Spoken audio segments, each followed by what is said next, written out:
മോഹൻലാലിനെയും സുരേഷ് ഗോപിയെയും രൂക്ഷമായി വിമർശിച്ചു ഡിവൈഎഫ്ഐ സംസ്ഥാന കമ്മിറ്റി അംഗം ചിന്താ ജെറോം. മോഹൻലാലിനോടുള്ള ബഹുമാനം എന്തും പറയാനുള്ള ലൈസൻസായി കാണരുതെന്നും നല്ല പുരോഹിതന് തെമ്മാടിയാവുവാൻ പറ്റും, എന്നാൽ നല്ല തെമ്മാടിക്ക് പുരോഹിതനാവുവാൻ പറ്റില്ലെന്ന് മാത്രമാണ് തനിക്ക് സുരേഷ് ഗോപിയോട് പറയാനുള്ളതെന്നും ചിന്ത പറയുകയുണ്ടായി.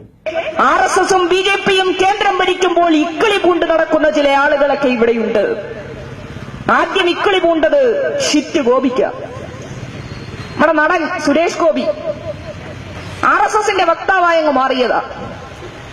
ആർഎസ്എസിന്റെ വക്താവായി കേരളത്തിനകത്ത് കുറെ പ്രസംഗമൊക്കെ നടത്തി ഇരിക്കുന്നിരിപ്പി ഓടി എൻഎസ്എസിന്റെ ആസ്ഥാനത്തോട്ടി എന്ന് കയറുന്നു. അപ്പൊ അവിടെ ബഡ്ജറ്റ് സമ്മേളനം നടക്കുക. സുകുമാരൻ നായർ പറഞ്ഞു ഇപ്പൊ കയറാൻ പറ്റത്തില്ല, ഇവിടെ ബഡ്ജറ്റ് നടക്കുകയാണ്, വേണമെങ്കിൽ മന്ന സ്മാരകത്തിൽ പോയിട്ട് പോവാം. സുരേഷ് ഗോപി കേട്ടില്ല, ഓടിച്ചെന്നു. സുകുമാരൻ നായർ ജവിക്ക് പിടിച്ച് പുറത്താക്കി. പുറത്തിറങ്ങിക്കഴിഞ്ഞപ്പോ സുരേഷ് ഗോപി പത്രക്കാരോട് 3 വെളിപ്പെടുത്തലാണ് നടത്തിയത്. 1, ഞാനൊരു ഹിന്ദുവാണ്. 2, ഞാൻ വെറും ഹിന്ദു അല്ല, ഞാനൊരു നായരാ. 3ാമത്തത് കേട്ടപ്പോ സുരാജ് വെഞ്ഞാറമൂടിന്റെ ഭാഷയെ പറഞ്ഞ പെറ്റ തള്ള സഹിക്കൂല. 3ാമതായി സുരേഷ് ഗോപി പറഞ്ഞത് ഞാൻ വെറും നായരല്ല, ചെവി പൂടെയുള്ള നായരാണ്. അതെന്തോന്നാ ഈ ചെവി പൂടെയുള്ള നായര്?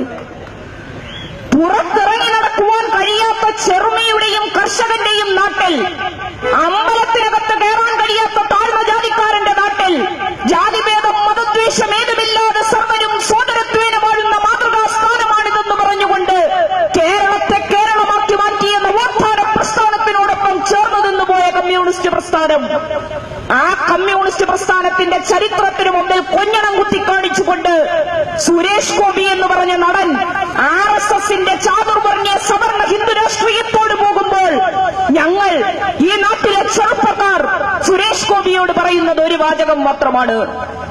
പണ്ട് നിങ്ങൾ സിനിമയ്ക്കകത്ത് പറഞ്ഞപ്പോ ഞങ്ങൾ കൈയടിച്ചൊരു ഡയലോഗ് ഇപ്പൊ ഞങ്ങൾ തിരിച്ചു പറയുകയാ. A Saint can be A rascal, but A rascal can never be A Saint. Mister Suresh Gopi, ഒരു സന്യാസിക്ക് തെമ്മാടിയാവാൻ പറ്റും, പക്ഷെ ഒരു തെമ്മാടിക്ക് ഒരിക്കലും സന്യാസിയാവാൻ പറ്റില്ല. അതേ സുരേഷ് ഗോപിയോട് പറയാനുള്ളൂ. ഇനി സുരേഷ് ഗോപിയുടെ പാതയിൽ അടുത്ത ആള് പോയിട്ടുണ്ട്. നമ്മളേറെ ബഹുമാനിക്കുന്ന, വ്യക്തിപരമായി ഞാൻ ഏറെ ആദരിക്കുന്ന മലയാളത്തിന്റെ പ്രിയപ്പെട്ട നടൻ മോഹൻലാൽ. മോഹൻലാലിന് ഇപ്പൊ ബ്ലോഗ് എഴുത്തിന്റെ കാലഘട്ടമാണ്. പക്ഷെ ചില സമയങ്ങളിൽ മാത്രമേ മോഹൻലാലിന്റെ പേന തെളിയൂ.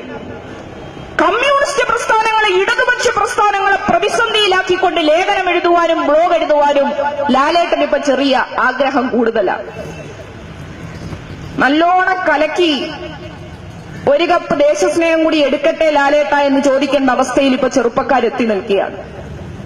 പട്ടാളത്തെ മഹിമപ്പെടുത്തിക്കൊണ്ട് ജെഎൻയുവിൽ നടക്കുന്ന ഐതിഹാസിക സമരത്തെ കാണുവാൻ മലയാളത്തിന്റെ പ്രിയപ്പെട്ട നടൻ മോഹൻലാലിന് കഴിയാതെ വരുമ്പോൾ ഇന്ത്യ, ലോകത്തിന് മുമ്പിൽ കേരളം സമ്മാനിച്ച അതുല്യ പ്രതിഭയായതുകൊണ്ട് ഞങ്ങൾ അങ്ങയെ ബഹുമാനിക്കുന്നു. പക്ഷേ ആ ബഹുമാനം എന്നും ഒരു ലൈസൻസ് ആയി കൊണ്ട് നടക്കുവാൻ മോഹൻലാൽ വിചാരിക്കരുത് എന്ന് മാത്രമേ ഞങ്ങൾക്ക് സൂചിപ്പിക്കാനുള്ളൂ. അതോടൊപ്പം തന്നെ ആർഎസ്എസിന്റെ കൂടെ പോയ 3ാമത്തെ ആൾ ഇക്കിളിപൂണ്ട് മോനെയും വിളിച്ചുകൊണ്ട് മോഡിജിയെ കാണാൻ പോയ ആളാണ് നടേശഗുരു. കൊട്ടാരക്കരയിൽ ഒരു പരിപാടിയിൽ സംസാരിക്കവെയാണ് ചിന്ത ഇക്കാര്യങ്ങൾ തുറന്നടിച്ചു പറഞ്ഞത്. News bureau, Kottarakkara.